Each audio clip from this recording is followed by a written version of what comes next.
Welcome to the Imperial HoloNet. I'm JID123. And I'm Red Leader Antilles. Happy Star Wars Celebration, everyone, and I'm Miracle. That's right, we're finally doing our Star Wars Celebration coverage. We are going to finally review all things Celebration, all things Star Wars. And to begin, we have decided to start with the Star Wars Rebels panel and all that goodiness that come with it. And the Untold Tales of Ahsoka panel. Yes, because that's pretty much all tied into one big thing. So, should we start with the big stuff, the little stuff, the in-between stuff? Well, let's start with the big thing that everyone's excited about, that we all knew was coming, but still. He's blue and he's got a dee da da da da dee da da da da dee da da da. Which I told everyone in advance, I want that to happen when they revealed Thrawn, and it didn't, and I'm so pissed. That's right. It's to happen. The big blue man himself is back, Grand Admiral Thrawn, and all his Grand Admiral. Damn it, dude! If you had said that a little bit slower, I could have made a joke about Max Rebo. Dying it, but oh well. The big blue man, yeah, Max Rebo. Imagine if they have this big reveal of Max Rebo in Sith robes at the end of season 4 or at the end of season 3. I buy that. Find out he's Snoke. I'd buy that. Oh god, that'd be amazing. But yes. Photoshoppers, get on that. You know it. So, but yes, Thrawn is back, and not only is he back in Rebels, he's back in a big way, because Timothy Zahn himself not only supervised some of Thrawn's design and characteristics, but he also is writing a novel called Thrawn. Wow. Very exciting. Original title, folks. It's really weird that that's the one called Thrawn, since the villain name titles are Lucino's standard thing. That is true. Well, you're right. Actually, you're right. It's kind of sad Lucino isn't writing this. I guess he's writing another book, which we'll get to that when the Rogue One stuff, but... It's simple and straight to the point, so... Yep. You know, but still, like... Well, the Thrawn thing is, anyway. Yeah. I don't think the book called Thrawn is about, I don't know. I doubt it's going to be about that, I don't know what it's going to be about. Yeah, we usually have no idea. It's a mystery, really. It could be him when he was younger and coming up ranks. Actually, they did say on the little summary that's going to lead up to the events in Rebels and his first meeting with the Galactic Empire. Oh, so it's going to be his first meeting with them. Yeah, his meeting to lead up to Rebel stuff. So what I was saying about him climbing up the ranks. Yeah, kind of. Yeah. Exactly. So yeah, Thrawn's back and he's exactly the same. He's Grand Admiral before New Hope, which people are pissed about. I kind of get why. I do understand why they're upset about that. The entire point being that. But people would be pissed off if he wasn't the Grand Admiral when he first appeared in Rebels. No, they wouldn't. Because the whole thing with Thrawn that a lot of people really care about, and I'm not the biggest Thrawn fan, so this doesn't really matter to me too much. But I do get it that the reason Thrawn is so awesome isn't just because he's a good general who's, freaking badass and everything. It's because he's a good general who takes over the Empire when it's completely in shambles. If you have him owning the Rebels' asses now, it's a little lackluster because, oh my gosh, this guy with infinite resources and highly trained soldiers is beating an untrained resistance group? So, it's not as powerful as the massive-ass Republic that... has been growing for the past 5-6 years at that point, is getting their ass handed to them by a guy with 3 Star Destroyers. That's a strangely enough, that's not the reason why that's not actually the reason they give. They just say because it wasn't post A New Hope that he was a Grand Admiral. You're making better points than they are. Well, I think that's what the points are supposed to be, and people just don't make full points because not everybody. Basically, the moral of this story is articulate your points better so we can have civil discussion on an anarchy internet. Yeah, the more I think about it, I am kind of sad that he's the Grand Admiral now. I mean, because it almost implies that they're planning to either kill him or have him be depowered or something. I don't think they have the guts to kill him. You know how much. Yeah, but then you'd have to explain why he isn't in episode 7 and whatnot. He can go to the unknown regions, explore. Yeah, but then he'd be involved in the First Order, and we probably would have seen him. Unless it's in episode 8, but I don't. There's 30 years in between episode 6 and episode 7. There's some time for adventures. Yes, but then he'd have died in between that period. Have they confirmed his age? No, but he probably is 40. Well, we don't know what they're gonna do. I don't know. I don't think they have the guts to kill him off.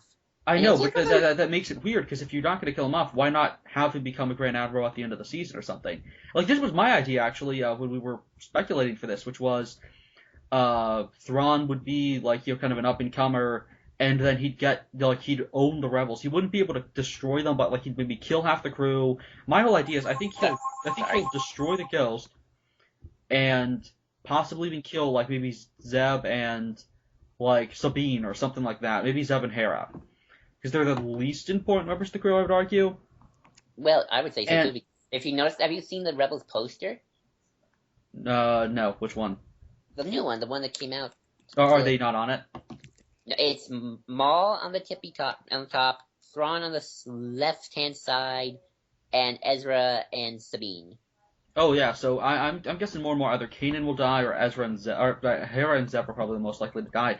But again, I think it would be really cool if they had him not be a Grand Admiral and just have him be an Admiral who becomes a Grand Admiral, or at least is on his way to becoming that, because he destroys the Ghost, crushes half the rebellion, makes them just flee, and just kicks total ass, and then that's why he becomes upgraded, and maybe that's why he gets his mission in the unknown regions. That'd be really interesting. They'll probably do at least the crushing rebels and get his mission to the unknown regions part, especially since the unknown regions are a big deal in this new canon. Well, you kind of have to have that be important. But yeah, I see, there's the poster. Yeah, the more I think about it, the more I'm realizing maybe it is a little bit of a disservice to the character to just have him be a Grand Admiral already, because, again, the reason Thrawn works so well is because he succeeded under limited resources. Like, the Empire's still winning at this point. So it's like, they're already winning. Not if you watch Rebels, you sit there going, not if you watch Rebels. Yeah, but dude, at the beginning of episode 4, the Rebellion has just struck its first major victory against the evil Galactic Empire. Well, yeah. The Empire is winning. Definitively, they are winning. Oh yeah, well, I get that. I mean, and that's I think that is the problem a lot of people have, is Thrawn is back, but it's not as impressive to have him be kicking ass when the Empire is already winning and is just definitively stronger. Him coming in and consolidating power and becoming a Grand Admiral because the Empire has just ruined itself, and being the strong leader that the Empire needed this whole time. And again, like, one of the biggest points of why Thrawn works as a character is because he definitively, he figures out and explains in depth why they failed on Endor. Right. I mean, that's where we get. I mean, there's all that stuff about battle meditation and what's his name, Jorbus. That Bioth, the clone Jedi. That guy. That sorcerer. Like, now, I got a everything question. with that, kind of tied. Like, his entire character is kind of about the failures of the Empire and fixing the mistakes. The problem is those mistakes haven't been made yet. So it in Rebels, they're kind of being made a lot. Well, yeah, but it doesn't. They're still not as major. Like, the Empire isn't losing yet. The Empire. I think the point of Thrawn is supposed to be, this is the guy who climbs up the ranks because the idiots have finally died off, and almost brings back the entire Empire in full force, nearly, just through sheer willpower and smarts rather than resources. The problem is here he has too many resources. And I think you could fix that if he's just not a Grand Admiral and he has less resources. That's true. Do you think that... Just have him be a specialist. Do you still think that they'll kill him off because Timothy Zahn got brought back? Like, what they had to probably make some sort of a deal, right? Like, well, like Timothy Zahn said, you can I'll write this book, but you can't kill off Thrawn in your show or something. I don't know if he necessarily cared that much. I mean, he didn't care when Thrawn was decanonized. That's true. I mean, it's not like he's James Luceno. Because if you killed off Plagueis in freaking, if you, retconned that Plagueis died by, tripping over the stairs or something, James Luceno would kill him. Well, that is true. Well, I'm surprised he came back, but we'll talk about that later. He's probably just back to own everyone's asses. I just imagine him walking into a boardroom and being like, okay, I'll write it on these, 5,000 conditions. And they're like, we're not going to accept that. They're like JJ will probably be like, we're not going to accept this, yada yada yada. It all has to be tied in directly only to the original trilogy, yada yada. And then James Luceno just puts down You'd be like, JJ's not part of the story group, right? Yeah, I know. Well, yeah, but he's still intricately tied to everything that's happening.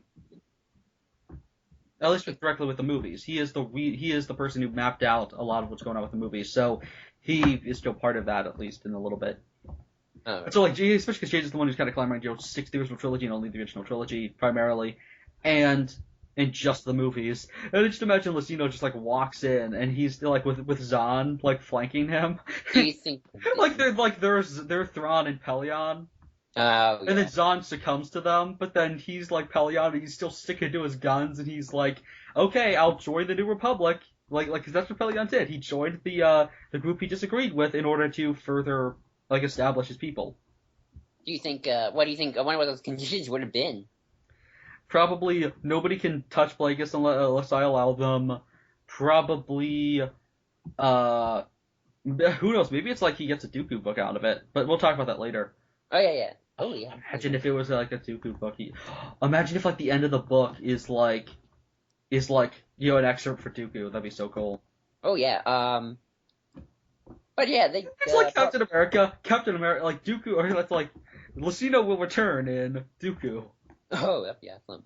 But yeah, back on track. Thrawn has pupils. That's weird and creepy, and just it doesn't feel. It's funny. It's less creepy than his original design, and for that reason, it's creepy because I've become accustomed to Thrawn.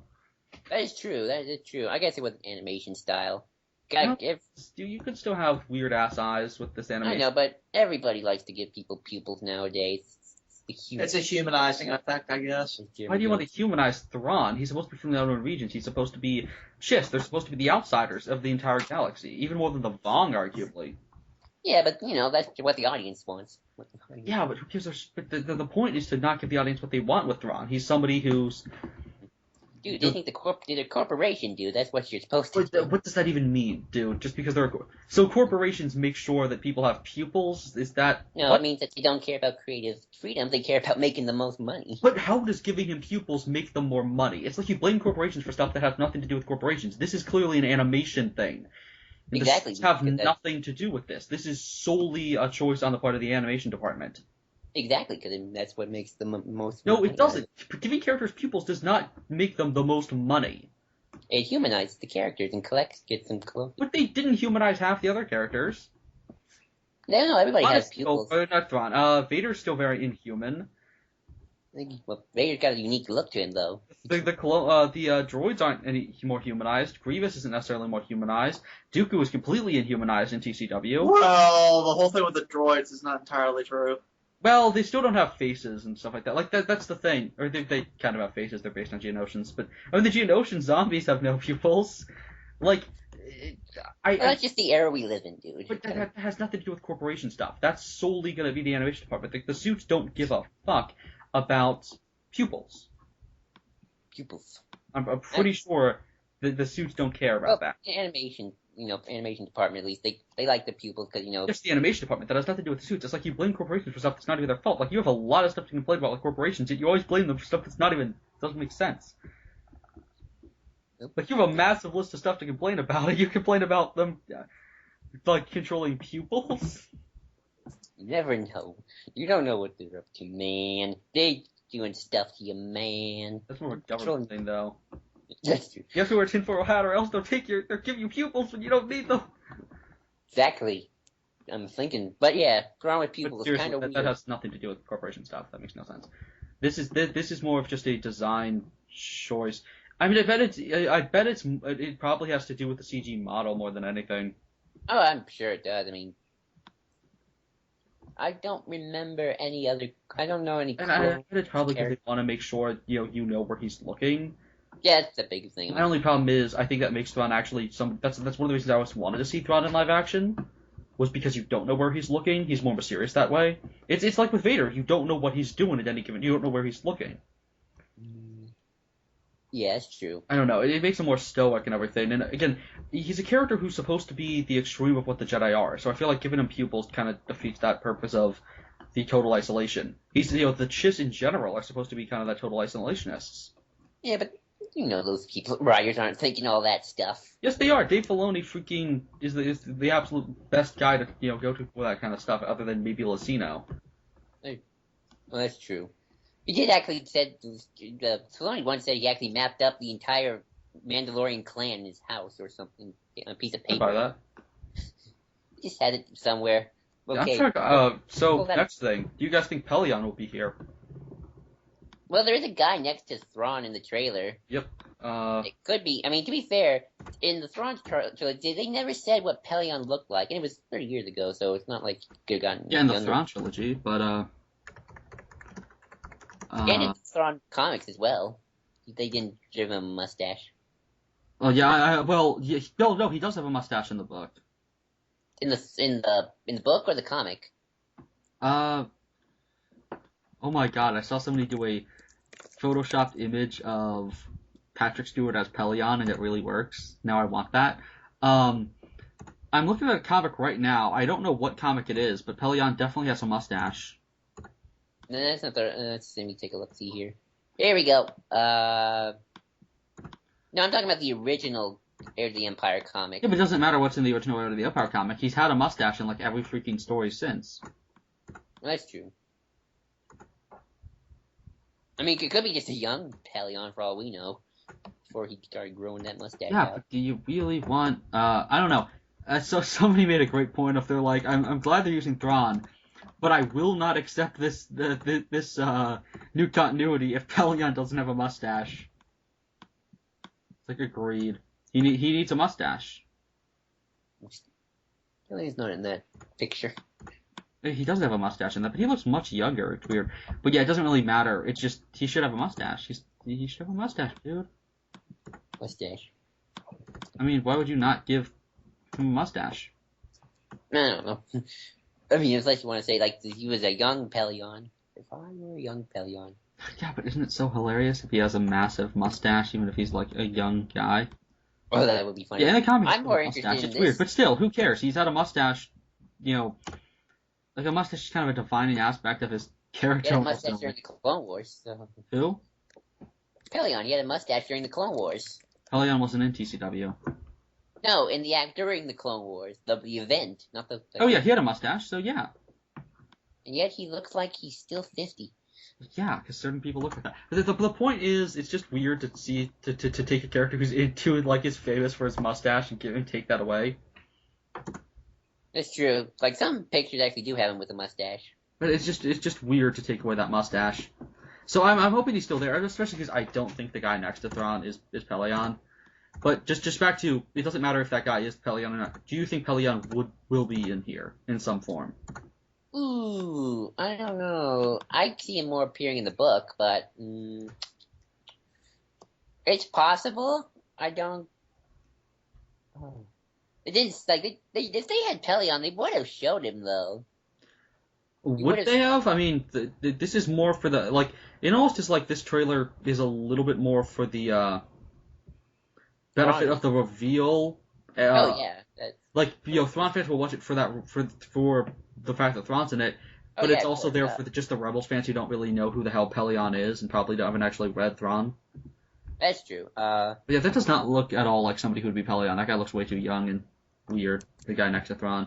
I'm more curious about the woman next to Thrawn in the other picture, the Indiana Jones villain. Oh yeah, that's Governor Price. Yeah, I knew that. From the expanded universe. From the old expanded universe? No, the new one. Okay, yeah, I knew about that. The new one. She looks like the Indiana Jones villain. Indiana Jones 4. It's like she looks like the Nazi guy from the first Indiana Jones. No, the Russian girl. Oh dear God, I'm joking. Oh right. Her face is just gonna melt off randomly. That would be awesome. I'm still just like take that season 1 and 2 of Rebels. Well, Ezra's killing people now, so take that too. Let's hope that's consistent. It's different than a face burning off. That is true. Little different. It might give a few kids nightmares. Also, past Thrawn, do you have any more to add on him? I just hope they don't kill him off. That's my big concern. I just hope they don't give him a love interest and that he doesn't fail. Well, making Vader fail already pissed me off, and not pissed me off, but just I didn't like it. Which one did Vader fail? When Vader fails to beat like Ahsoka and everyone. That's he should have defeat her in like maybe 5 or 6 blows. I mean, I her thought that. spell is not that powerful. I'm pretty sure he could just force choke her. Like, I don't know. I think Ahsoka seems pretty tough. She's tough physically, but she doesn't have a good enough force wall. That's true. It's been showcased on several occasions that she's weak with a force wall. That's true, but maybe Vader just wanted to do it more old style. I guess. It's just, I feel like he should have been able to win. Well, he shouldn't have lost to Kanan. He shouldn't have not been able to kill Kanan and Ezra in their first encounter. That's the biggest problem. I'm really hoping Thrawn wins. Well, it looks like it from those trailers in terms of tactics. Well, yeah, he's beating up Champs and Dola, but Champs and Dola constantly loses. That's true. He needs Samuel Jackson to help him win. That's difficult. It's with that Jedi. It all depends on how well. Dave seems like the kind of guy, at least for Thrawn, to handle it very. Like, I don't think Thrawn's going to appear a lot in the show. Like, I think that's what the plan will be. Probably more than Vader. I would love if you got to see him just giving orders. Yeah, that'd be fine. Like you just have maybe like you could have a consistent visual thing of he has like almost like a chess table. Ooh, that'd be cool. And you just keep kind of like you don't even see him in every episode. You just see his hand. That'd be awesome. Kind of like because I always like my chess master general characters. I think we all do. Oh yeah. I mean, for me, I kind of like the ones who are a little bit more hand-on than Thrawn. Like I like Thrawn. I get what the point is of that character. I just prefer characters like Isard who. Isard, when things don't get done, she's like race alone. She'll just get a blaster and just go to town. Right. It'd actually be interesting to do that. Maybe like in the picture, in the Star Wars Celebration picture, which don't take that for complete. Don't take that for hints. But Thrawn did have a blaster in that poster. Yeah, but like you said, that could be anything. Oh, you said you probably want to see Thrawn get a little dirty on hands-on? No. I want Thrawn to be the complete chess master. I prefer my characters to be more hands-on, but Thrawn isn't like that. So I want a contrast. So I want somebody like Dala brought in to showcase that. Maybe not Isard, because the thing is, while a lot of people really like Thrawn, I think actually at this point Isard would have been the better choice. Just because I don't love the idea of Thrawn showing up this early. Because it kind of lessens why he works as a villain. That being that he can turn any disadvantage into an advantage. Isard is somebody who relies heavily on her troops and everything. And I mean, obviously she does stuff herself, but she still has lots of resources at her hands. I think it would have been a little bit better to have Isard be the villain here. True, but they just did Thrawn for a marketing reason. Yeah, I know. I'm just talking about since they needed Thrawn for a marketing reason. I want to see another character who's a little bit more hands-on to tie that in. Well, Rebels get to season 4, then maybe Izard. I mean, with Thrawn. Like, I want a contrast of how the Imperials handle themselves. You have Peter, who's just the battlefield guy. You have Thrawn, who's absolutely just the tactician, and then you kind of have an in-between. Maybe, Pelion could be that. Actually, I was just thinking, I think, honestly, I don't know if we'll get Pelion or Izard, but honestly, I think there's a good chance we could get Rae Sloane in the show. I really hope so, because she is completely that middle ground between Vader and Thrawn. I would mind her if she was like Thrawn's Pelion. She's kind of already Galus Rax's Pelion. Imagine if Thrawn dies, she's the one who kills him. That'd be amazing. Oh, that'd be awesome and sad at the same time. Because I still want Thrawn to live post Return of the Jedi. Yeah, but if somebody's gonna kill him, it has to be Rae. Oh yeah, honestly. Wouldn't it be interesting if Rae Sloane lives in Aftermath 3, that she meets up with Thrawn? And they kind of try to take down the First Order, because I don't know what. I would think what would probably happen is Thrawn would be trying to consolidate power of the Empire for himself, and then she'd probably be the one who. Well, it's weird. I think he might be the kind of person who'd be on board with what Brendol Hux and Gallius Rax are doing. She'd probably be. Maybe she and him would have a rivalry, and she'd kill him, and then they'd still maybe they'd kill each other, but then the First Order would still happen. Maybe. Because maybe she trusts Brendol, and then Brendol betrays her. Oh. After she kills Thrawn. Because Brendol is not somebody you want to trust. Oh god, no Huxes. The Huxes are not people you want to trust.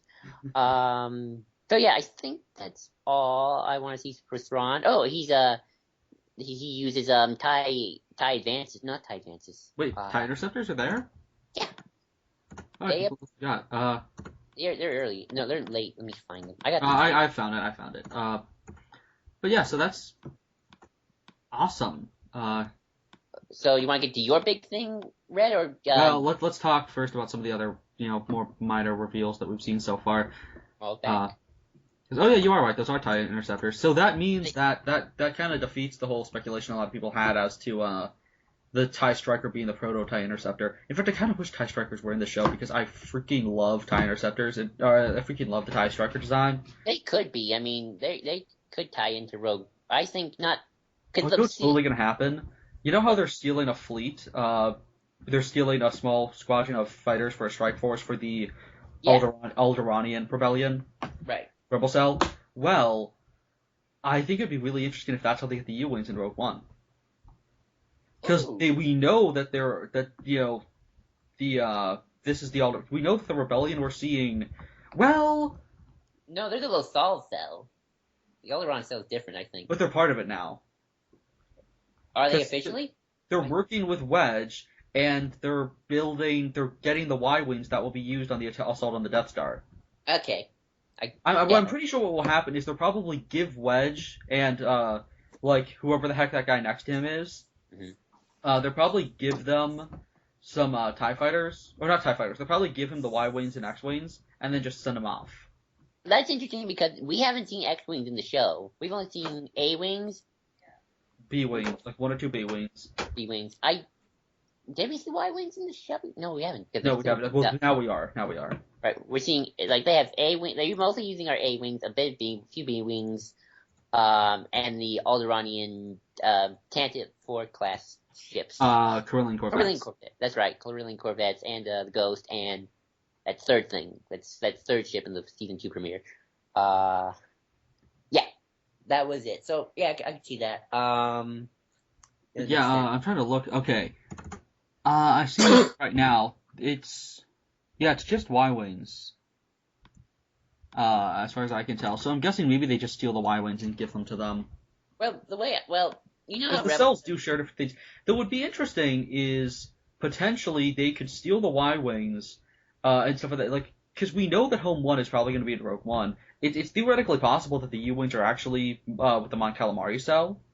That's possible. Like maybe because we see the X-wings rolling out. It's before they go on that mission. It's possible that the mission on the tropical planet Scarif is like maybe they take the we see the crashed X-wings on Jeddah, so it's possible that the X-wings were used in that assault on Jeddah, and that what ended up happening was on Scarif. They like before they attack Scarif, they team up with the Home 1, and Home 1 gives them U-wings, and then they attack Scarif with those. Ooh, that'd be interesting. Well, here's the thing. You know how Rebels is going to do this thing where it's like, you have the first half of the season, the break, and the second half of the season? Yeah. Oh, Rogue One will come out in that half season, right? Right, and they'll probably do the thing where they did with Force Awakens, or probably hopefully a little better this time, where they start showing off the more build-up to Rogue One stuff. Or, unless they do what Agents of S.H.I.E.L.D. tried to do in Season 1, but hopefully better, when they had, first half of Agents of S.H.I.E.L.D. Season 1, Winter Soldier, then the stuff from Winter Soldier affects, Agents of S.H.I.E.L.D. Except this time, hopefully more integrated, you know what I mean, right? Mm-hmm. What do you think? Integrated at all. Right. Well, that's true. Rebels is probably even more. Rebels is more integrated than Agents of S.H.I.E.L.D. at this point. Yeah. But yeah, it's interesting that it's just Y-wings thus far. Though there is, I think, what'd be really cool is if they team up with Hobby, because don't forget, Hobby was supposed to be part of Gold Squadron.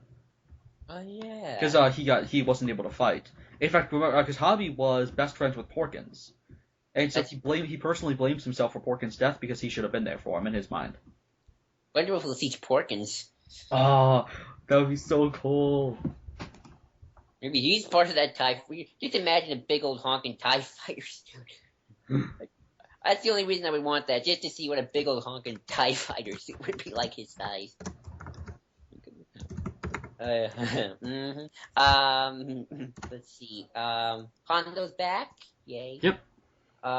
Should we talk about the Bendu, voiced by a certain... Oh yeah, that you didn't catch it first, but I did. Ha. Uh-huh. Yes, the Bendu, a mystical creature, will be voiced by the one and only Tom Baker. Oh, by the way, Porkins was a traitor, apparently. Ooh. Traitor. Oh, he was part of the Tyre Fawn Yellow Aces. Belly Runner and Piggy. Those were his nicknames. Of course they were.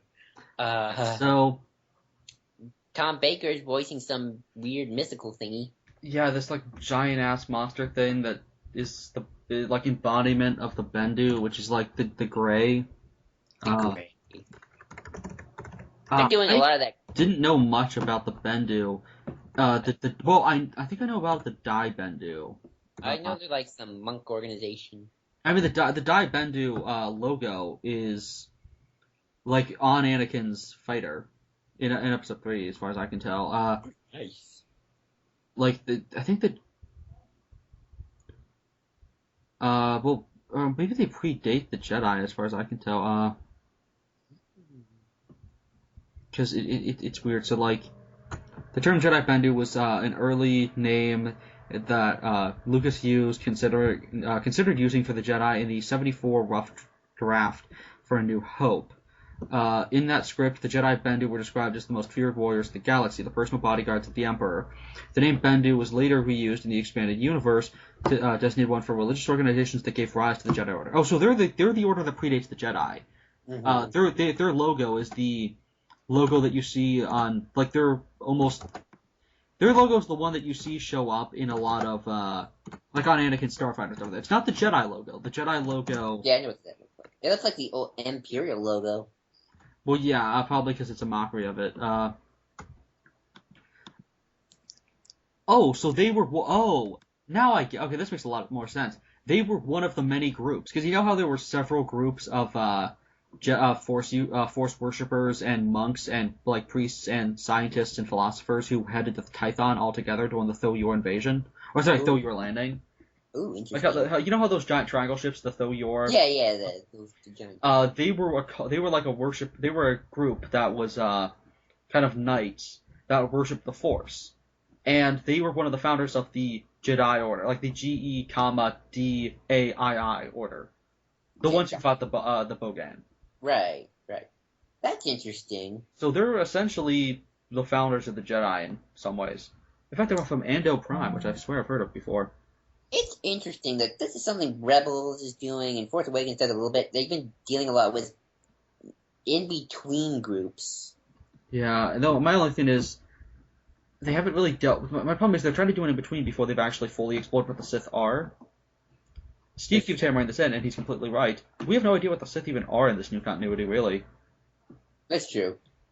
That's why Plagueis needs to be recanonized, as with the Darth Bane trilogy, same with Dark Lord of the West, Darth Vader. In fact, I'm sad that we're putting Lucino on Catalyst, because I kind of wish he was writing, something that didn't have to do... Because, again, everything has to do with the Imperial era, but then they at the same time want to do other stuff, even though it doesn't work. Well, unless Snow gets up being Plagueis, and then they do try doing something with the Sith in episode 8. At this point. Huh? That's completely debunked at this point. Has it been debunked? Oh, yeah, 100%. I've always predicted that we're probably going to get more of that behind-the-scenes stuff after episode 8, because that's the big... The problem is, stuff like Rebels and even episode 7 are trying to play off that stuff, but they're playing off information we don't have. Oh, that's true. And that's kind of a problem at this point. And I feel like we might need to fix that a little bit. In fact, it would be really cool if we got maybe like...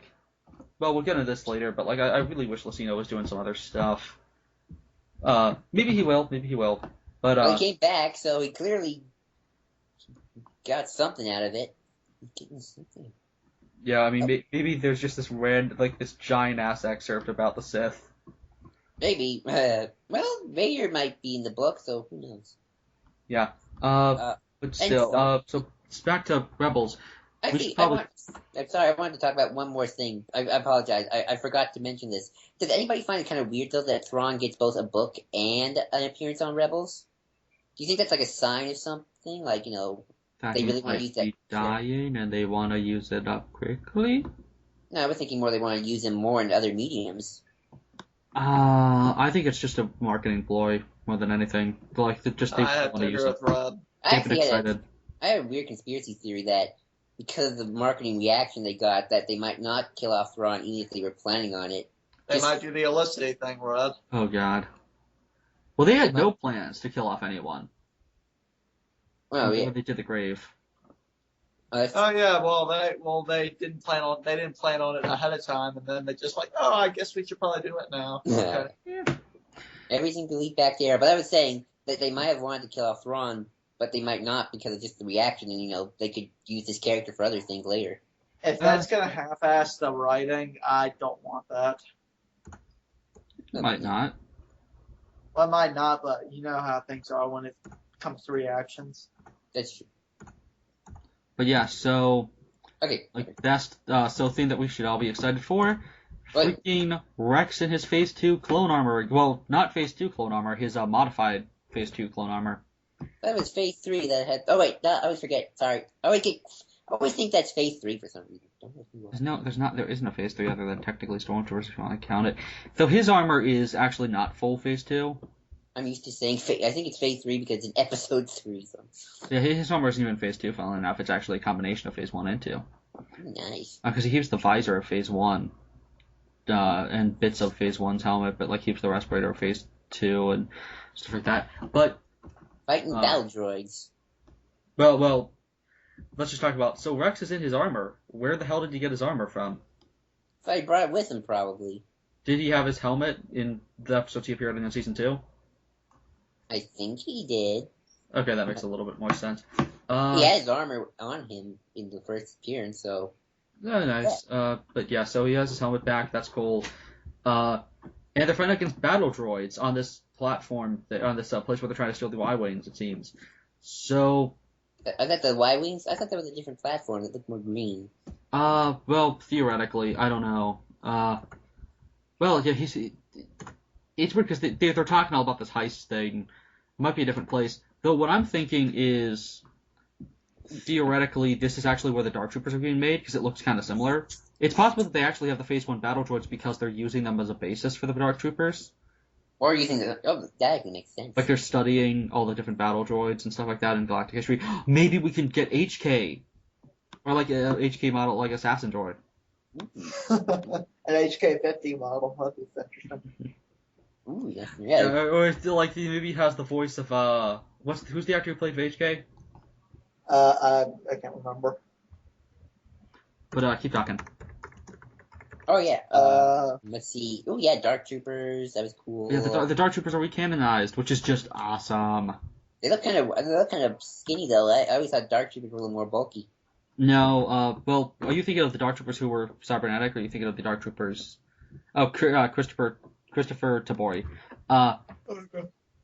There were three versions of the Dark Troopers in Empire at War. Yeah, I know, but I'm not talking about Empire at War. We're talking about the original Dark Troopers from Dark Forces. Yeah, those ones. But yeah, the Dark Troopers. I never realized one of the Dark Trooper designs actually looks a lot like Warp Null. Hmm. That's interesting. But they do look cool. The Dark Troopers from they look like a bit like B2 battle droids with Stormtrooper helmets. A little bit, and so like the Dark Troopers from this are just straight up. In fact, yeah, it's always been there in the design from Dark Forces. The design there is pretty much the exact same thing, just with a slightly. They're pretty much just the ones from Dark Forces with a thinner chest. Okay. They look almost like Phase 2. Actually, they look more like B2 battle droids a little bit. Oh, that's cool. With the fact that they have the wrist gauntlets. Mm-hmm. But yeah, they're pretty much the. So yeah, we get Dark Troopers back. We're doing Dark Forces stuff. It still makes me sad that we're just taking everything from Kyle Katarn. The Death Star plan stuff is taken from him. Now there's no Jedi Order. Now the Dark Troopers are fighting somebody else. Like, poor Kyle. That guy's just getting shat on recently. Yeah, I feel bad, because I really want Kyle Katarn back. He's actually one of my more well-liked Star Wars characters. I think he had a large... not to mention, now Kanan, I just realized this. I really liked Kanan's beard. Now I can't like it. Oh, why? He's stealing Kyle's beard. That's a really stupid reason to not like it. Unless he gets recanonized in episode 8, you have much stupid reasons to not like characters. He's stealing Kyle Katarn's awesome beard. Nobody rocks the beard like Kyle Katarn. But I'm not a fan. Kanan looks like gruff as all hell, and it's awesome. Brad, what do you think if we got Kyle Katarn? I really love Kyle's beard, and I wish more Jedi had beards, because Jedi just really work with beards really well. I don't know why. Of course. Brad, wouldn't it be cool if we got Kyle Katarn in Rebels as a stormtrooper? Oh, that'd be so cool. Though you just know some dumbasses would be like, oh, why are they ripping off Finn? No. Finn's a rip off of Kyle. I was gonna rip off a Kyle. Kyle Katarn was a stormtrooper. So. I'm joking. Oh, okay. Though if Also, Cole for some reason does not like Ezra's haircut. He likes the Aladdin version more. It looks weird. It's better than the Aladdin hair, that's for sure. Well, I'm in between on it. I don't like his new haircut. His new haircut looks too simplistic. I think it just looks like it's part of his head. Like it doesn't look like hair. Yeah, exactly. It looks more like a helmet than it's like a bald cap that just happened to be spray painted. Yeah, exactly. You can't work buzz cuts don't work in animation apparently. I know, so don't try them. But yeah, it's kind of funny that every single person in that movie is in episode 7 of the main characters is kind of at least not necessarily a ripoff, but I'm pretty sure directly inspired somewhat by one of the Jedi from the EU. Oh yeah, well obviously. Because if you really think about it, Finn is especially with the whole faking us out to think he's a Jedi, that they clearly knew about the connections between him and Kyle Katarn.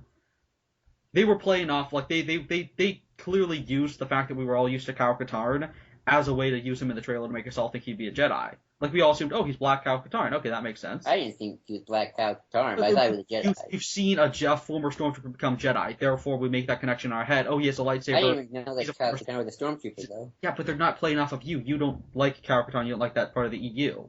I like Kyle Katarn, I just don't remember.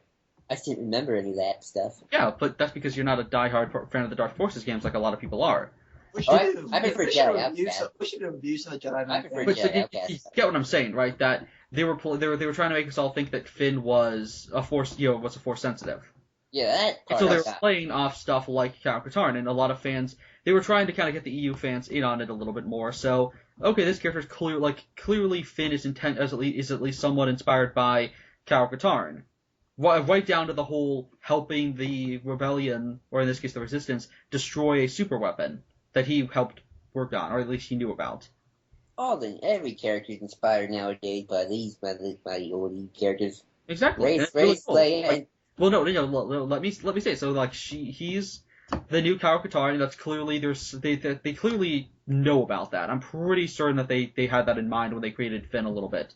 Kylo Ren's definitely the obvious one. Definitely, yeah. You're clearly Kaitis. Rey is pretty much Jaina, and Poe is kind of like Corrin. Like, it's kind of funny that they all have a linking to the original EU, which is nice. So who's Ezra? Oh, Ezra's Kip Duron. Oh, no. Ezra's a mix between Trevor and Kip Duron. Ezra's Kip Duron and Trevor. Kanan is Kanan is Coda. Coda, yeah, you too. Now he's also even more Coda and Kyle Katarn. Yeah, and Kyle Katarn. And who was the other person? We always said Coda. Yeah, Coda. And Furris. It's 4 characters now. Sabine is who? Oh, and he's another character from the EU as well. I forget who Sabine is, like the new version of. I would argue she's like the new version of that wannabe Boba Fett character. Not that she's a wannabe Boba Fett, but just kind of that character, like the Mandalorian. Oh, maybe Boba Fett's daughter, I guess. Oh, okay. I guess in a way Jaina, because Jaina was trained by Boba and kind of saw him as a father in a lot of ways. So what did y'all think of the trailer overall? Well, we still have several more reveals to get to. Speaking of Sabine, Darksaber. Oh, that's right. Yes. Sabine has the Darksaber now. Did Maul lose that, or Well, probably during the Siege of Mandalore. Right. Which we will get to in later on. Rex has just had it the whole time. Maybe. I wouldn't be surprised. A lot of stuff in that ATST house. ATT. ATT, sorry. The really quick. Wait. ATSTs are the Wi-Fi ones. The ones that walk on all fours? No. Okay then.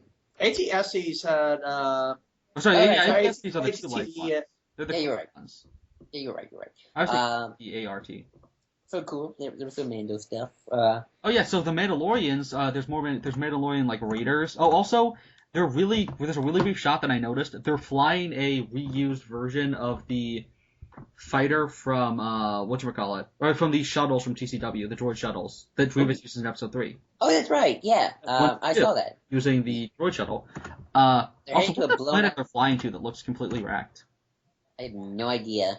I've seen some blown up planets before and other stuff. But, it's not Malachor. Yeah, we went to Malachor. There's a place that looks like Dathomir later on the trailer.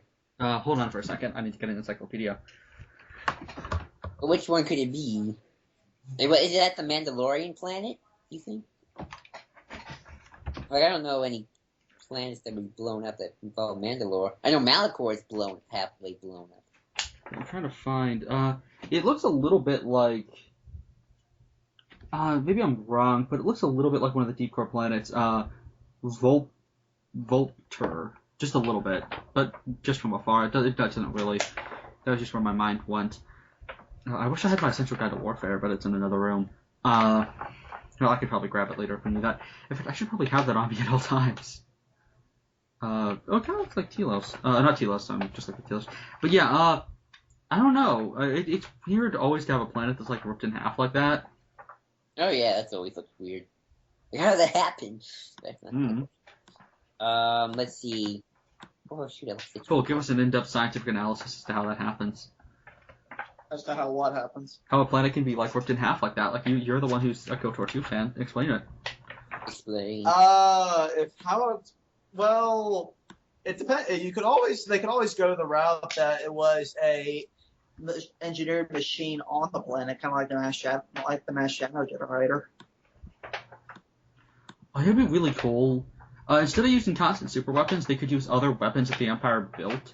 Because I've really, for a long time, wanted them to use a weapon that's talked about in the big Darklighter, what do you call it?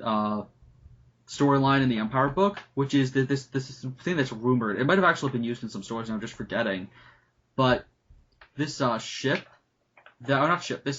weapon that projects more like Star Destroyers to make people think that the Force is bigger than it is. Ooh, that's cool. And it like terrifies the living shit out of planets. I would really love to see that used.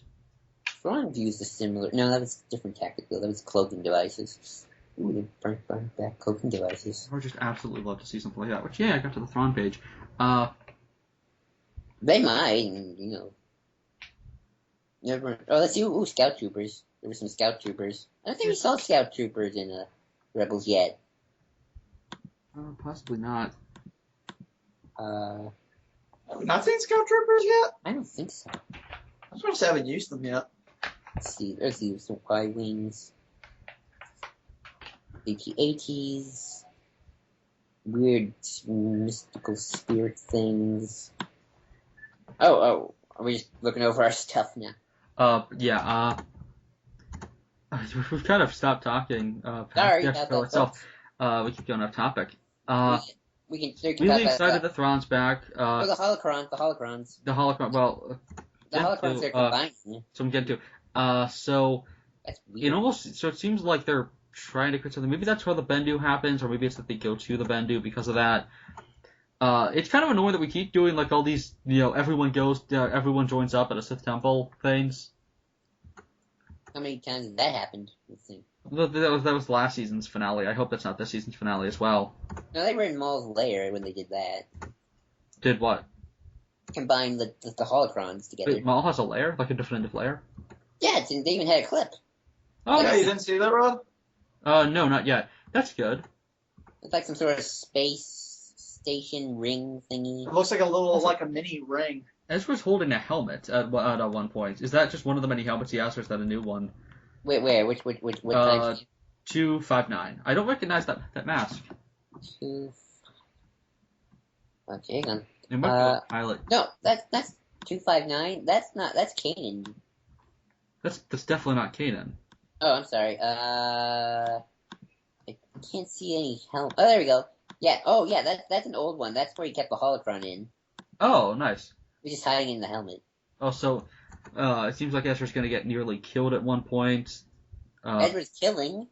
Yeah. Also, yes, Ezra's killing. There's a brief shot of some ships, but I'm still trying to figure out because I swear one of them is Which? Yeah. Go to 302. There's one of the ships is I think a repurposed Clone Wars ship. Which one? The one in the The middle? one in the middle is a transport from TCW. Okay. Layer of, I'm thinking specifically, Grievous Intrigue. Ooh. There's a model of an old Republic cruiser in Tarkin's office. Oh, nice. Well, he's probably looking over schematics of the rebel ships, since that's kind of the stupid thing about using them, about those hammerheads, is you're using, a design that probably everyone has because they're in shitloads of museums. True. Yeah, that might be a little bit of a problem. In fact, I get that they want to use the hammerhead ships, but I would love it if they used one of the TOTJ ships. They used an old Republic ship. That's what I'm saying. They used the hammerhead Kotor ship. I want to see them use a TOTJ ship. Oh, okay. Different things, because the TOTJ stuff looks very different. I wouldn't be surprised if we saw one pop up eventually.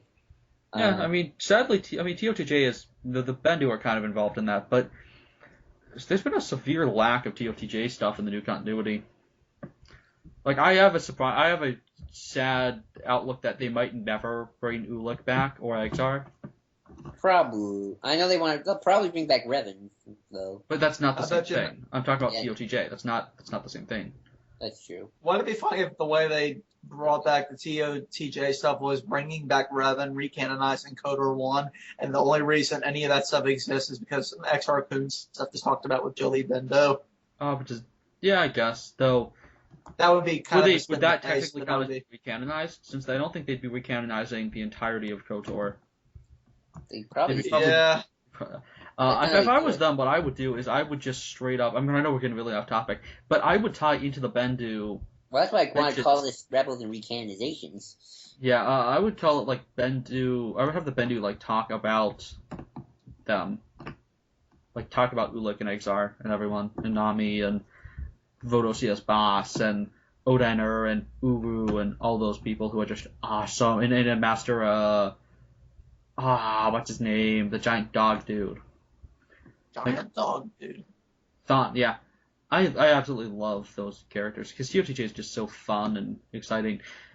I doubt they'll do it. I think they want to they want to shorten the Sith timeline.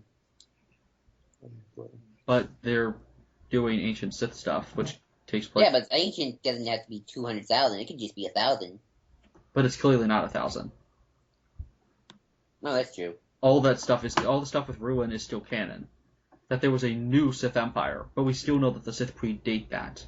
And Bane's canon, so we know so the Sith... Well, Bane is Bane is the person who destroyed that. All we know so far is that there was a Dark Jedi who started the Sith. What we know from the Episode 1 novelization. There was Dark Jedi, who we know as Phelan, but that's not canon anymore, who became Dark Ruin, who started the Sith, what was supposed to be the Sith, but obviously, that was Lucas' original idea, but that got axed when the EU did much cooler things by having the Sith exist for centuries before that. And so then they said that was the new Sith. And we know that the 1,000 Years of Darkness involving the Sith happened before that. Oh, that's right. That's still canon. Definitely know that Darth Ruin just started the new Sith Order and not the original Sith Order. Oh, that's right. So the new Sith are still canon, but they're not thus the original Sith. But yeah, so back to this. We should probably talk about the Ahsoka stuff, because there was the Ahsoka... I thought you... No. You got to go on your rant before we talk about Ahsoka. Oh, yeah. Rant time. Go for it. So they're doing it. They're being as accurate as they fucking can with Thrawn, and that's awesome. But then they're doing the most freaking simplistic, basic ass backstory stuff with So they do kind of a pseudo reveal of Wedge in this. That because they're like, oh look, we're doing Wedge, look, it's Wedge, because people have been begging for Wedge for 2 or 3 since before the show even had a cast. I've been predicting Wedge was going to be in this show for years, even though I didn't know what they were going to do with him. I just always thought he was going to show up eventually. And so we've all been kind of speculating, okay, he's going to show up, he's going to show up, when's he going to show up? And in the new continuity, he's kind of been severely lacking. And so we're finally getting him in Rebels, and he's just another goddamn deserter as far as we can tell. Now, for all we know, maybe he is actually part of the rebellion, and he's just starting a bunch of people, like getting a bunch of people to be part of this revolution thing. Though he calls himself by his tie number, it's pretty clear that he's a deserter from the Empire. So, meets number 5,673, deserter from the Empire who joins the rebellion in the new continuity. Seriously, what is with this? I don't need everything to be like the EU, but here's the thing. People like Wedge because Wedge isn't just your standard rebel character. People like Wedge because he's dynamic with the reason a lot of us fans have been begging for Wedge, even fans who have never read the stories where we hear about Wedge's backstory, like Wedge because of his, like, even if they don't know his backstory, they like him because of stuff that's intricately tied to that backstory. That being that he isn't just another person who's out for vengeance against the Empire. He is there because he hates injustice in any form. He's a lot like Luke. He's not as wide-eyed and naive as Luke. He kind of has the cynicism of, he has the worldliness of Han, the stern, like, loyalty to the rebellion of Leia, and the optimism of Luke. He's kind of the best traits of all the original trilogy characters. That was his point in the EU. That's why so many fans gravitated and loved this character. Because he always was kind of the one who represented their best flaws, or their best things about them. And always helped each one through he helped characters through their flaws when they were down on things. Even when Luke was losing faith and stuff like that, he was the one who, he had as much faith in the Force as Luke did at some points, and he wasn't even a Jedi. He didn't even have Force sensitivity. He was always, optimistic. And I get that not everything has to be like the EU, but that's why people want this character in the first place. They're bringing him into I get that he was in the movies, but they're bringing him in because fans wanted him. Yet all the fans who wanted him because they like Wedge, not because they like a character whose name is Wedge Antilles. The problem is, either he'll be a former TIE fighter pilot, and just like with Finn, for no reason whatsoever have a personality that is not in line with somebody who's been indoctrinated since birth, or he'll just be, yet another person who's like, oh, I hate the Empire, and, we need to fight the Empire, and stuff like that. And I'm just sick to death of that. Because, again, it doesn't have to be exactly like the EU, but what's great about Wedge in the EU was, but the thing is, you don't need to make it exactly like the expanded universe. However, you made that point. However, the point is, every character so far, the point is, his EU backstory, it should be used not because it's his EU backstory and I like that more, but because it works better in this context. It's practically a match made in heaven. Because really think about this. All of the Ghost crew either joined up because they hate the Empire and have been personally hurt by them, or joined up because they had nothing better to do, and then as time went, or because they had to, and then in Ezra's case, and then found out that the Empire killed their parents and became all vengeful and stuff. Everyone wants vengeance on the Empire. So you bring in a character. So with a crew that's all people who want vengeance on the Empire, you bring in a character whose backstory in the EU, that backstory in the stories that is the reason people are begging for him back, is all about the fact that he's not just somebody out for revenge on the Empire. And you change that? Because it's a Disney XD show, that's what. What do you mean? Oh, I just say Disney XD show. They don't want to do in-depth writing. But seriously, it's so standard. Like, everyone is a deserter now. I mean, especially because if you want to please the Rogue Squadron fans, use freaking, in fact, so they're, like, tying into Rogue One, and there's been a time jump. This is about a year before A New Hope, right? I would assume so. I'm not, I Give guess. or take? Give or take a few months? Give or take, maybe. So, I think so. So let's break this down. Episodes don't happen every day, so yeah. Biggs is about to join the rebellion. Why would you not just make it Biggs? Why wouldn't you just wait till the end of the season and make it Biggs?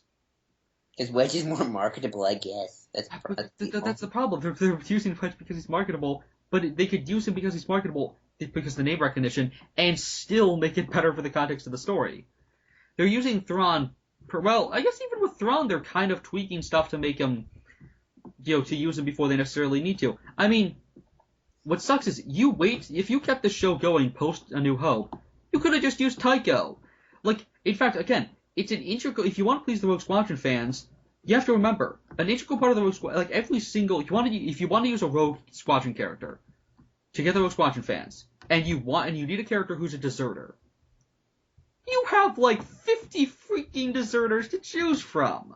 You also got Crix Nadine. He's a deserter. Exactly. Every single freaking rebel is a deserter, both in the old canon mostly, and in the new canon pretty much everyone. Or at least everyone hates the Empire or is a deserter. And like, I get why it's important to have everyone be personally affected. But that's why people like Wedge are so important. That you need to showcase that the Empire hurts everyone, that every single person is hurt by them. But, at the same time, you also need to showcase that there is still good people in the galaxy who aren't just, people like, Leia and stuff like that who fight are good people. They're fighting even when they have no chance to win. At the same time, they're fighting because they have a personal vengeance, because kind of they're, it's either that or live an impression. What's great about Wedge is, he was completely content with his life, or he was mostly content with his life, even with the Empire.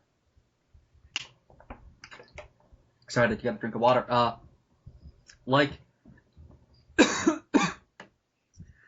He even says at one point in the comics that he didn't like the Empire, but he was content with, he didn't hate them either. He sympathized with the rebellion, but he didn't feel the need to fight. He didn't feel like the Empire was personally affecting him. He could have lived his entire life as a freighter pilot. He was successful at that. And he was just living a decent life because he got the insurance deposit from his parents' building that exploded when they died, which I'll get to later. And because because this is what happened. He stole a ship after his parents died. He was like 15. So just get to it now. There was these pirates who put a bomb on the space station, and I think it was in his parents' part of the section of the station, and his parents just because it was the right thing to do. Not because they were some heroes, not because they were personally affected by these pirates. Just because it was the right thing to do, they got out there and cut their building off from the thing and died. And Wedge is like screaming out the window on the comm with his parents, and they're just saying goodbye to their son as they're sacrificing themselves for the good of people they don't even know. And just for a bunch of civilians for this entire space station. And he had to watch his parents die, kind of needless. Well, not needless, but you know what I mean. Like they died they could have left. They could have gotten on a ship and just left, but they did it to make sure that people were, or they could have just died with everyone else. But they did the right thing. They gave their lives to save people because it was the right thing to do. And Wedge's response to that was just that of an angry 15-year-old. He stole a ship from I forget what his name is, Murrix's dad. And he got on the ship, and he killed the pirates, and got the bounty on it. So he's, sneaky, he's pretty rich now. So his, Murrix is, I think his name is like Turix or something. He helps him get, he's the smuggler guy who he's friends with, who's a friend of the family. And he gets him a ship, and so Wedge just becomes a kind of a freighter pilot. And he just kind of lives the rest of it, he's an angry person, so he has anger problems, kind of there's still this need to fight in his blood, but he doesn't hate the Empire. He just kind of hates he just hates injustice in general. But he still is kind of turning a blind eye. Everyone else has a personal reason to hate the Empire. He doesn't. He doesn't. He's just living his life. He's angry, but not at the Empire, not really at anyone in particular. He's just a normal person. Yes, we know. What? Yeah. And what ends up happening is another friend of his kind of ropes him into being part of the rebellion, just briefly, just to use his ship. Mm-hmm. And what ends up happening is he sees the Empire bombard an entire city and just kill billions, just on the off chance that there were rebels there. And his friend just disappears. He doesn't know if she's dead or not, but it doesn't matter. The fact, and he gets in the next wing or some ship, and he just wrecks a bunch of TIE fighters. He's just so angry. Not because it's the Empire, but because these people hurt innocent people for no reason at all. And that's why he kills them. He just has so much rage in him. And it's not because it's the right thing to do, it's just because he's raging out. and then he has the choice to still stay with the rebellion. And they're like, "We're sorry we roped you in on this," and then he's like, "You know what? I'll stay." And it's kind of because he realizes, he's doing the right thing in both these situations, at the beginning of his life, when he blew up those pirates, and now, because he's angry, and he realizes his parents did the right thing because it was the right thing to do, and that's why he joins the rebellion. Is he realizes he doesn't want to live his life completely isolated, and he doesn't want to live his life angry. He's joining up to fight the Empire, not because they hurt his friend, and not because because he was personally affected by the attack on that city, but because they are bad people, and because his parents, led by example. They did the right thing because they could. And that's why he does it. Not because he hates the Empire. Not because they didn't take his parents from him. Now in the new continuity and Aftermath, we find out that they took his parents from him, which I hate. Because it's not about his parents being killed by the Empire. Because they weren't. That's a weird idea, because why did he join the Empire if they killed his parents? Exactly. But that's the thing, making him a deserter doesn't work, because the entire reason Wedge works as a character, and again, it doesn't have to be just like the EU, but it's a matter of his backstory meshes perfectly with what they're doing in the show right now. With all these people who've been harmed by the Empire, and they're all doing it because they're out of vengeance, and they're good people, but it's still because they personally hate the Empire. And you have a person who is more rage-filled than anyone else, but not because it's the Empire, and not because he was personally harmed by them, just because he has anger problems. But he keeps them in line. By fighting the Empire, it almost calms him. It gives him something to do. He becomes a hero. He does it not because he's angry, not because he's furious, but because it's the right thing to do. And he doesn't have a personal stake in it, but he does it anyway. And that's what makes him different than the rest of the Ghost crew. That would be such a great contrast. Not to mention the fact People that don't want to see that. They want to see people who fight because they want to get even. That's the generation we live in. People... That's the way that makes sense in any generation, though. Nah, I think it's more this generation. No, that makes sense in every generation, dude. I guess that's true. But yeah, keep going. Like, you just really think about it, every single war. So, but by the way, I need to grab something really quickly. So keep talking about Ezra and stuff. Or talk about the Mandalorians. Okay, well, I guess that was Red Rants, everybody. We'll probably go back to it when he gets back. The Mandalorians. Cole, you saw the Mando clip, right? Yes. One where they fly and stuff? That was cool. Yes. Ezra killing it. I'll go ahead and talk about the trailer overall now. Yeah.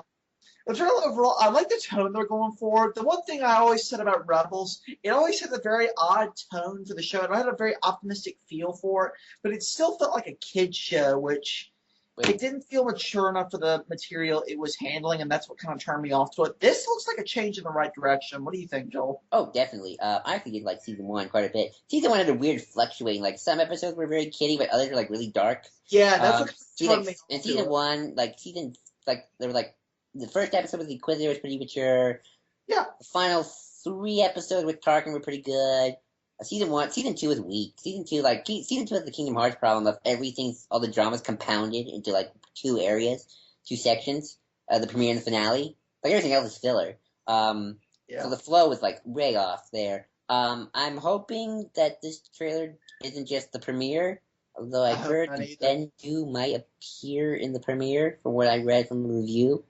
Which I want them to really even all this stuff out, because all this stuff. Well, the premiere is a 2-part episode, though, thankfully. Okay, but all this stuff would be really great stuff to really delve and explore with an entire season with.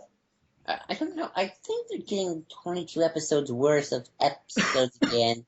I wonder if that's why season 2 was so wonky in terms of its pacing, because the first season was weird because it had Greg Weisman as executive producer and 13 episodes. So season 2 was almost like... Season 2 was twice as long. Well, what's weird with season 2 is it's almost like it was a movie that just happens to have like an entire weird season of television in between part, like that's the second and third acts. I like Siege of Lothal. That was probably one of the better episodes. Like the end of the finale. It's really jarring.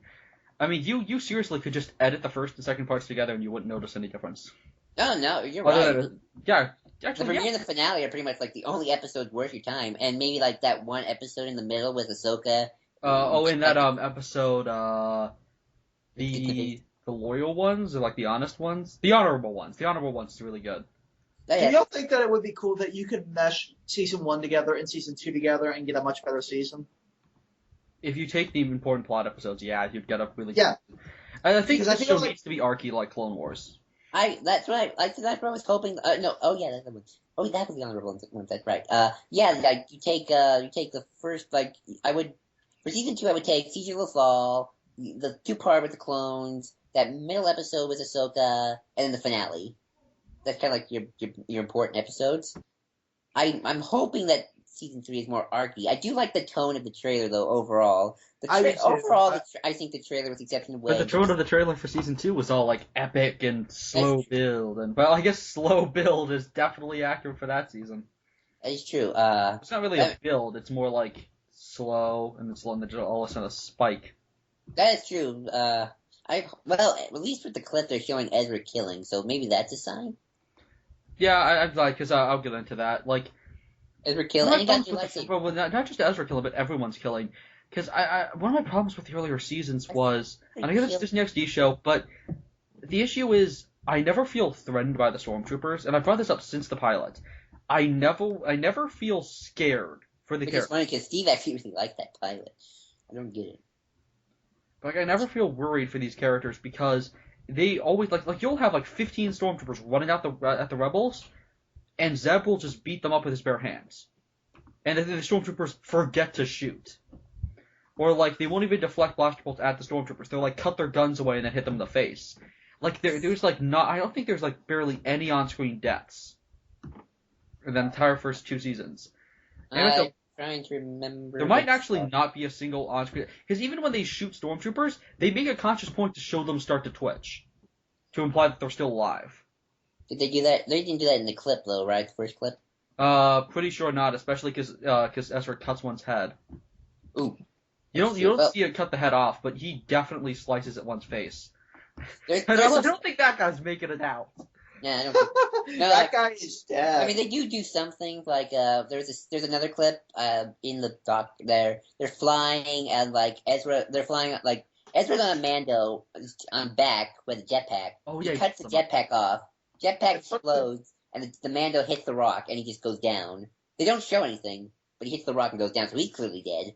Yeah, he reportedly exploded, but he hits the rock and kills. Yeah, the problem is with season 1 and season 2. I don't need my heroes to kill constantly. I don't need them to kill unnecessarily. But the problem is, you need your heroes to have. If it's a war, you can't have your heroes defeat the enemies in the middle of a war with their bare hands, unless it's supposed to be a really badass moment. But if every single time there's a stormtrooper, they can just hand-to-hand guys with blasters, then what's the threat? Hopefully they learn their lesson. I hope the Empire's so generic, bad, cartoon bad guys in season 1. And anytime I said, I voiced that criticism, people will always be like, "Oh, but they're cartoony in the original trilogy," and I'm like, "But they're threatening in the original trilogy." What movie are you people watching? Let's think about episode 4. And I love what Jen Sarai and I think it was Reddy did to Antoine during their review of season 1 of the Council Forcecast review of season 1, where he's like, "What do you mean they're cartoony?" And then Jen Sarai's like, "Okay, think about it. What was the first thing the Empire did in the original trilogy?" Yeah, I know that. He successfully attacked a blockade runner and killed an entire rebel, ship full of rebels, successfully with only one on-screen casualty. To be fair, at least Leia. What did they do next? They burnt Luke in. Next they burnt alive. They slaughtered a bunch of Jawas and burnt Luke's aunt and uncle alive and left their charred skeletons for him to find. Well, they didn't know he would find them, but still.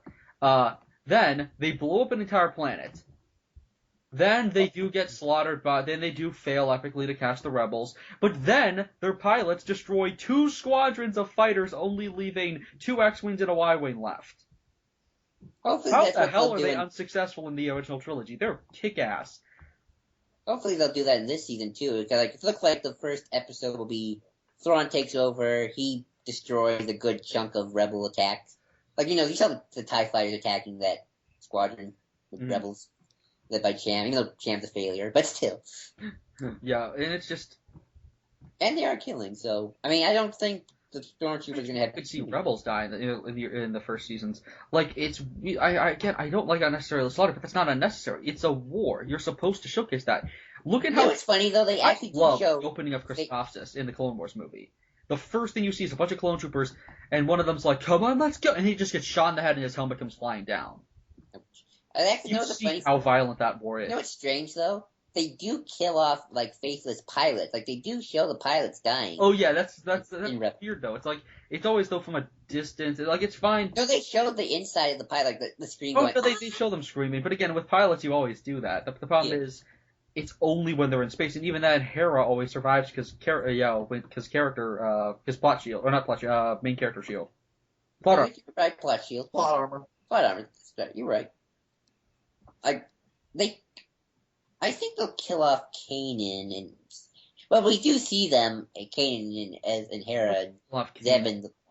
If anyone's gonna die, I want it to be like Hera and Zeb. I like Zeb, but Hera's kind of bland. Probably. Well, the poster is very. It's weird. I'm looking at the old poster. Kanan's on the poster, so. It's weird the poster though. It's weird the other characters aren't on the poster. Well, yeah. I'm looking at the other posters, and the first poster, it's everybody. For the first season, it's everybody. The second season, it's everybody plus Ahsoka and Vader. But this season, it's only Maul, Thrawn, Ezra. Yeah, but that's not really telling us anything. You never know. I mean, it's weird they're not on the poster. They were on the last two. I don't know why Sabine's there. Well, I guess people will like Sabine. I know if she dies, the Council Force, not Council Force, the Jedi Council forums are gonna freak out. Oh, I didn't know Sabine was a big deal. Oh, there was a massive Sabine fan base on those forums. It's the hair. Did Sabine get any good moments in Rebels? She got a really good one in the thing with the Mandalorians. I didn't like what they did with the Mandalorians necessarily, but and I especially don't like this line in the trailer. Like, you've held to our ideals. What? Like, Sabine's just generically honor. Like, she's not a bad character, but she's not really holding to the Mandalorian ideals necessarily. I do like her design though in season 3. I think this is her best hairdo. Yeah, I'd agree with that. Is her hair color different? Yeah. Yes, each season she changes that, and a little bit. This one's. Yeah, I like her color. I didn't like her season 2 hairdo. Her season 3 went way better. Mm-hmm. Also, I like Ezra being a lot taller now. Yeah. Also, it'd be interesting. Somebody speculated maybe Thrawn will be kind of Sabine's archenemy for the season. That would be because she's about art. That'd be cool. He does actually have some of her art in his office. Mm-hmm. So that'd be cool. I think he has an image of Aladdin Ezra, or maybe it's just standard Ezra. No, there's an image of Aladdin Ezra in there. Oh, yeah, it is. It is Aladdin Ezra. It's like, thank God they got rid of that stupid ass slingshot. I think maybe they'll learn. This is the season where they've learned their lesson. Hopefully, like I'm sure, like Dave knows people don't like the Aladdin hairdo. He said that in a panel. So it's like, yeah, I know about the Aladdin hairdo. Can't say that very Dave. The Aladdin hairdo. It's very Disney. It's Disney hairdo, sure, but not Aladdin. No, it looks like Aladdin. It looks like Aladdin. Really? I don't see that. Plus, it's because he's a street rat, and they call him a street rat. Okay. What's funny is he's more of a ripoff of, and I've talked about this before. He's just a straight up ripoff of Trevor, right down to the blue hair. But I thought his hair was black. It looks bluish. That's the joke. Like, because Trevor is a street rat who meets up with a Jedi, gets involved in a speeder chase, has blue hair. Turns out his parents are like dead. And, again, meets up with the Jedi, becomes friends with him, and becomes kind of like sidekick guy. Also, like, sneaks onto a ship and stuff. Like, he's just Trevor from from Blast of the Jedi. It's so weird how some of these pictures, Ezra's hair does look more black, and other times it looks very blue. Yeah, so I think, what did I leave off with the wedge thing? I'll just say, all in all, I don't think it to be exactly like the EU. But for God's sakes, you have a backstory that is pretty much tailor-made to fix not necessarily the flaws of the show, but to be kind of breaking the status quo for these backstories, and you just make him another generic rebel character. It wouldn't be as bad if his backstory wasn't perfect. Like, it's just weird. It's kind of like my entire problem with the changes to Malachor in Season 2. But are you guys talking? No.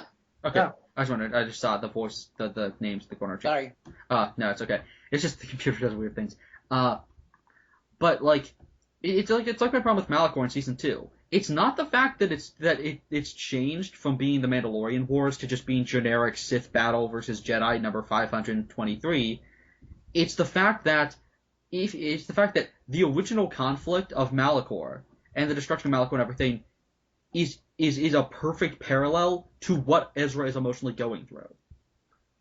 And that's my problem. It's not that it's different. It's that it's making it's lazy and it's changing it in ways that make it less interesting based solely on the conflict at hand currently. Because my problem with season 2 isn't that it's no longer part of the Mandalorian Wars. It's that the original conflict of Malachor is a Jedi turns to the dark side and slaughters all these people because the necessities of his cause and the necessities of his cause and protecting his friends. What is Ezra doing? Slowly falling to the dark side to protect his friends and to necessitate his cause. And he's still doing it in next season. And they cut it though, is the problem. They made it just a Jedi versus Sith thing instead of Jedi versus Mandalorians. Ooh, that reminds me. That's the problem. It's not that it's different, it's that it's hurting the story at hand in some ways, or it could have assisted the story at hand, but you changed it for no reason. Inconsistent, probably. That reminds me of the Holocron. The Holocron, we hear the voice again. I think it's Revan. I think Revan's a woman. I don't think it's Trey. I think it's Revan as a woman. I don't know. It sounds really like... Why would they have Ventress be female Revan? I don't know. Oh, it's weird. I wonder if in this continuity Revan turned back to the light or not. Ooh. I really hate the idea of Revan staying evil. Well, I'd rather...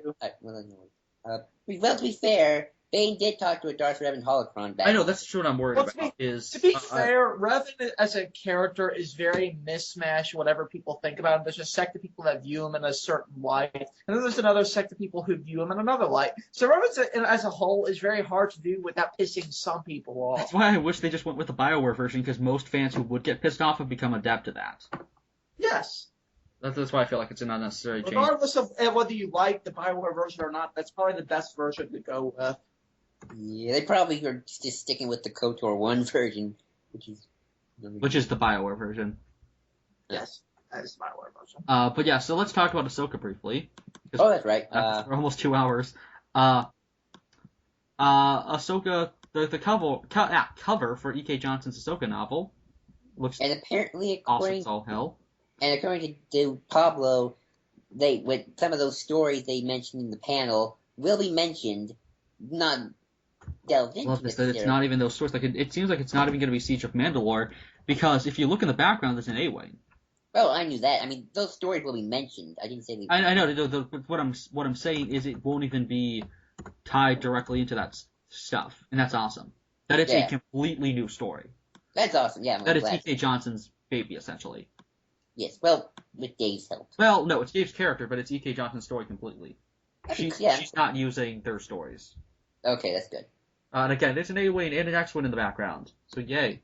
Yay! Oh, but speaking of A-wings, I saw that A-wing toy in a mall clip for Rebels. So. Nice. Wait, the toy? No, not A-wing toy, the actual A-wing. Oh, nice. I was wondering. But yeah, next thing, so the actual test of Ahsoka, I really liked that panel. But I've realized 100% Dave Filoni's way too protective of Ahsoka. Like, I knew that. Well, you speculated on it, but we didn't fully know that it was going to be as fanboy-esque as that final story idea, or the second story idea was. I was talking more about just he didn't kill her off in Rebels. But that's different than how fanboy that was. That is true. My problem is it's almost overselling Ahsoka. Like, there was a lot of characters who became, grew up throughout the Clone Wars and evolved as people. And it's just kind of annoying to me to be like, look at her change, just because to get to this one character's change, we had to axe Asherod Head, we had to axe Voss's evolution as a person, we had to axe, like, a lot of people who grew throughout the Clone Wars. And what sucks is just, I don't like the idea of her becoming such a better person through that war, and then all of a sudden, no, now she's all depressed and everything.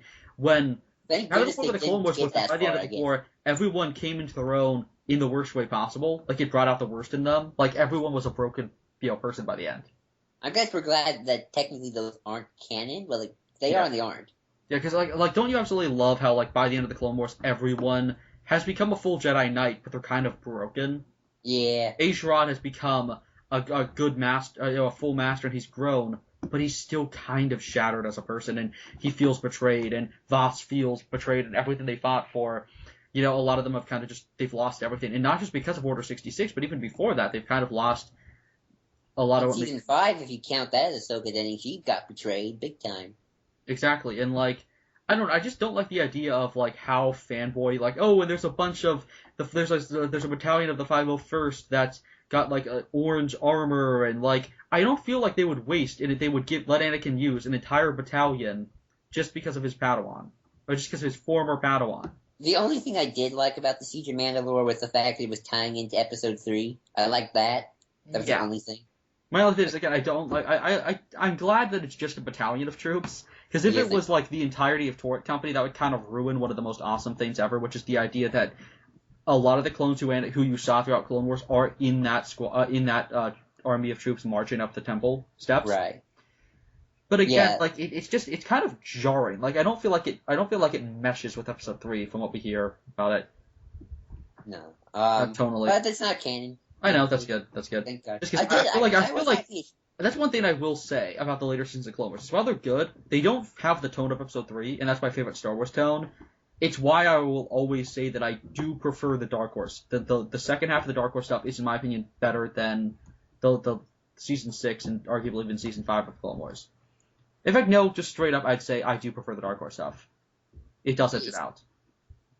You need to read that stuff, Joel. I actually did read that stuff a while back when I was younger. All of it? I had the Mon Calamari, I had the Tak Kamino one.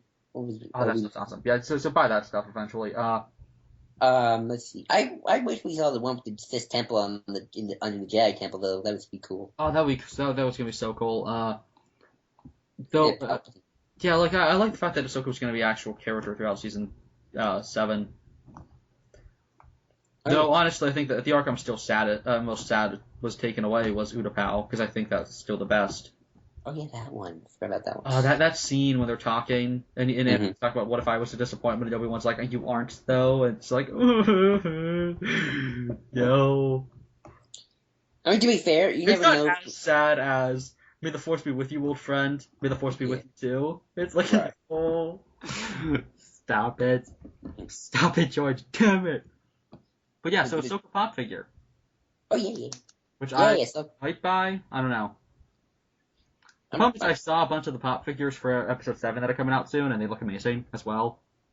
I have yet to buy a single pop figure, so... I don't have the Daredevil, the yellow variant of Daredevil, the full Daredevil suit from the Netflix show, and, of course, Poe motherfucking Dameron. Awesome. I guess I should ask you this way. What are you looking forward to in the Ahsoka book? What kind of things do you want the book to deal with? I mean, I don't know anything about the writer, so... Everything so far in the new canon is Galactic Civil War and TCW, and I kind of, I want to see more Jedi being Jedi. The problem is that won't work too well. I hope maybe it's a little bit more like the classic Dark Time stuff, where the Jedi are, hiding out, and, they're almost, they're instead of, being directly part of the rebellion. I get that she's going to be undercover stuff like that, but I almost wish she was, an informant, but was still doing her own thing a little bit more. Kind of like how First Olin had a rebellion and he was working with them, but he would still not always be going on missions. He'd still sometimes just be... Well, he wasn't, actually waging a war on the Empire. He was more helping wherever he could. If he saw pirates hurting people, he would spend a month fighting them, even if it meant that it would hurt his cause against the Empire. I could see kind of that struggle to keep with the Jedi ideals in the Dark Times era. Well, I feel like Rebels has kind of not done so well at. No, I agree. I think read the Star Wars Empire book, because Dastioner dealing with that is fantastic. I think they could deal with that kind of stuff. I mean, it's supposed to take. I mean, doesn't it start right after Revenge of the Sith? I don't know. All we know is that it will definitely be right around Episode 4. I think they said deal with the whole timeline. Well, yeah, it will deal with the whole timeline, but we know at least. All we know definitively is that it will at least take place, probably a few years before New Hope, because the A wins and X wins. Right. That's true. I want to see how she becomes a Grey Jedi. Do you remember? She's a Grey Jedi. I don't feel like she actually works as a Grey Jedi yet. I agree with Reddy. I didn't watch what he said, so... She's not really a great Jedi yet. She's just kind of a Jedi who doesn't have an order she's part of. Like, she's not... It's not like she's going against the Jedi Code or anything. I mean, if we had actually seen her, like... I mean, to be fair, I don't even like the Jedi Council. I think they're a bunch of pricks. I don't like them. Really? Except for Antoine. Yeah, I don't like them except for Antoine. They all just come off as wrong to me. I don't like their attitudes. They're Antoine. We're not getting any of them on the podcast now. Oh, well. Yes, we are. No, you can do it. I won't. You are totally going to sit down and talk with Jen Sarai. We're going to talk about Sora Bulk. I don't even know what that is. Wait, we're going to talk about how Clone Wars ruined him and the 2 shots that he's in, and how that actually completely destroys that awesome character just for the sake of a cameo. Okay. And what's sad is Jen Sarai and I could probably talk about that for hours. Like, legitimately. But, yeah, so... stuff. We should probably...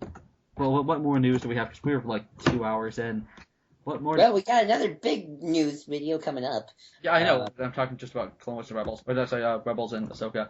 Ahsoka trading cards. Did you say Ahsoka trading cards? Oh, yeah, that's weird. Yeah. With, and she might Why don't we have trading cards on the phone? That's so stupid.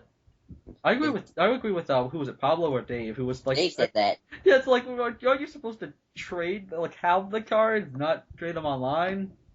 It's the internet, man. Eventually paper's gonna be a thing of the past. It's gonna be sad when that happens. We're already getting... E-books are already taking over the world, so... Never! I don't know. I see more people with e-books. Final thoughts, since you're the biggest Rebels fan here?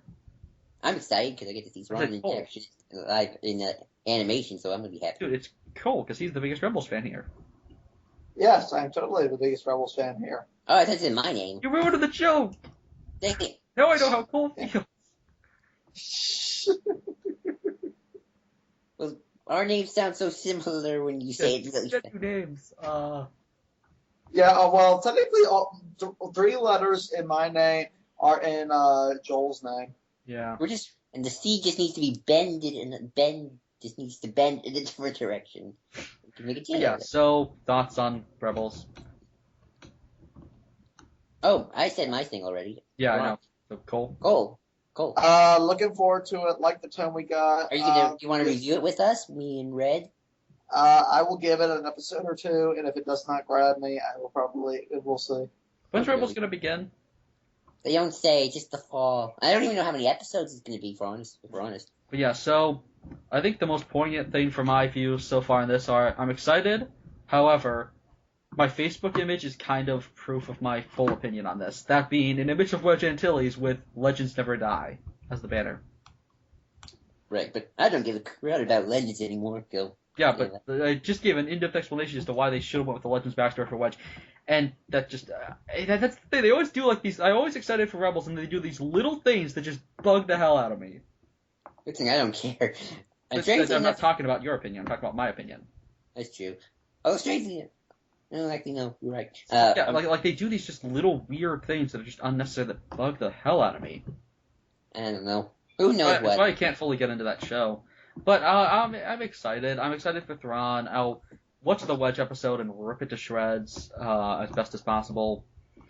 I want to like it. It's just I have not liked Wedge in this new continuity so far. He works okay in Aftermath, but his role so far has been weak. And I don't think they fully understand that character. I feel like we're at a point where we need... What's sad is like the 2 best Wedge writers, Aaron Alston's dead now, unfortunately. Well, that's good. And Stackpole hasn't really been doing much, as far as I can tell. Well, Stackpole's not been doing much. Get him on it. Get him out of retirement. Like, Stackpole just walks, again, like, my whole thing of, like, people walking into the boardrooms, just, Stackpole walks into the boardroom with, like, that custom Corran Horn lightsaber that somebody made, and he just, like, points it at everyone, and he's like, I'm in charge now. I would actually love to learn their policy on hiring writers and what they have to do. I actually really want to hear his opinion on that. But yeah, so that's our thoughts on Star Wars: The Rebels. Celebration reveal. Yep, and the recanonization of Thrawn and everything. Which you didn't fanboy as much about Thrawn as I thought you would. In fact, I was the fanboy in this video. I fanboyed yesterday. I'm tired. I had a big day. But yeah, I'm actually, to be fair, I'm more excited for the Thrawn novel because Timothy Zahn writing. No, if Revan gets recanonized, Cole is just gonna explode. Oh, if he done right though. Depends on how they do it. Oh yeah, Cole. Let's end it on how would you recanonize Revan? Like, how would you do a reveal in like a trailer? I would rather, if they're gonna just do a very small reveal, I'd rather them do it like an old Sith. Well, I mean, like if they're doing a Revan like movie or something, what would you do the reveal as? Have him say a famous quote. Have him say his famous quotes, and then he doesn't have. He doesn't speak. He's a mute. He's a mute. Well, unless you go by that, I would go with the whole thing. I would do kind of like some of the tribute videos do, where you see people talking about Revan, and you see a bunch of people giving their opinions on what Revan was, and then you have the face of him where where you see hands trying to take off a mask, then you pan over, you see the mask, and you see Revan's mask that comes off, and then it cuts to the Revan title. I'm just waiting for for the screen to go dark and the title to appear, and the title says Hondo. What I really want is like I want people talking about like the light in the dark, not even specifically about Revan, just the light in the dark, and then you hear ba ba ba ba ba ba ba bum ba bum ba ba ba ba ba ba. And then just you know they'll never do that, right? They'll never have. They don't have the gold anymore to do anything. If they did a Revan thing, wouldn't they? I just don't believe they have the guts to do anything philosophical anymore. I think they lost all that. Well, they're trying to. They're just not good at it. And who's to say it would be good? It's just a matter of putting that in the trailer. Just people saying light, dark, gray, shit like that. Like with Rebels, where they try and talk about that, but they never actually define what the Jedi are or what the Sith are, therefore making it completely irrelevant. Or what the dark side and the light side are. Yeah. You think we gotta talk about that? Like, why is that not happening? When we do our Jedi Sith philosophy videos, we'll get to that more. Because I was just talking today to myself for like an hour just about the Sith. I do that sometimes, and I like speechify to myself. I do that too, strangely. About Bane. But yeah, so that's our thoughts on Rebels and recanonizations, because we kind of went all over the place. When Rebels ends, they replace it with like a KOTOR thing, and in Rebels, like it's the Rebels logo, and then some of the letters get knocked off, and it becomes Revan. Yes, letters get pushed down and then like rearranged, and it's like Revan. Oh, wait! I have one more thing to ask. Do you think this is going to be their last season? I hope so. I don't know. I don't hate Rebels. It's not even because I dislike it. Even if it was the best show ever, I want it to end here. You think it should? I just think it works better to end it there. Yeah, I would agree with that. You see, that's my whole thing. I want Thrawn to be the villain of the Return of the Jedi animated series, which they're probably going to do next. Post Return of the Jedi? Yeah, the entire animated series actually said Return of the Jedi would be fun. I thought that was the rumor, so maybe that's what they'll do. Oh yeah, that's our thoughts. So yeah. Signing off. This very, very short video. Thank God we didn't put all the news in one video. Yep. So I would have had to shorten you guys up. Signing off. I can't think of a really good Thrawn signing off line, so bye. It was artistically done. May the Force be with you. Always.